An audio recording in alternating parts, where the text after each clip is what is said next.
name is Stephanie, and I am an occupational therapist in the inpatient therapy department at San Joaquin Valley Rehabilitation Hospital.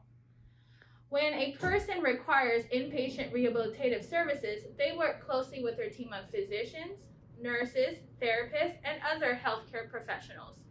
Your team of therapists include occupational therapists like me. So what exactly is occupational therapy?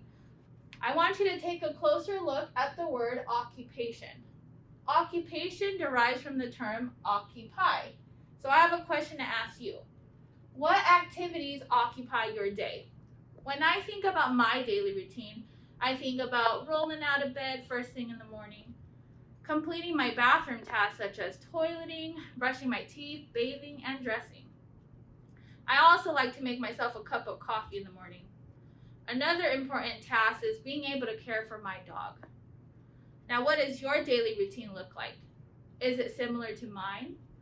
We will have similar tasks that we need to complete throughout our day, but your daily routine can also vary through activities such as caring for your children, cleaning up your home such as folding laundry, or even gardening.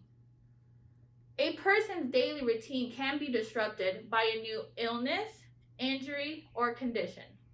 When that happens, your team of occupational therapists will work closely with you to increase your independence in these daily living skills, as well as other important occupations.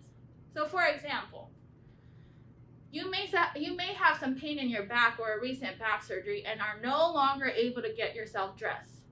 OTs can provide adaptive equipment training in stockade and reacher use.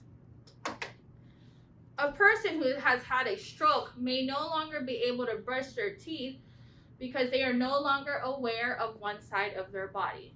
When that happens, OTs can help initiate movement in the affected side, as well as increase awareness to the affected side of the individual. You may know someone who's been in a serious car accident and now has a traumatic spinal cord injury. They may no longer be able to feed themselves because of the paralysis that they now have. OTs can provide family training, increase range of motion and motor skills in the feeding tasks. We understand that being away from home can be difficult and your life has been disrupted. OTs can help decrease anxiety throughout your rehab stay, as well as increase motivation through therapeutic activities such as mindfulness. There are many activities that OTs can help you with, but our main priority is your quality of life. We understand that being away from home isn't easy, but being here, OTs can help you with and provide you with the skills to increase your independence for daily living by looking at you holistically and not just by your injury, illness, or condition. Thank you and have a great day.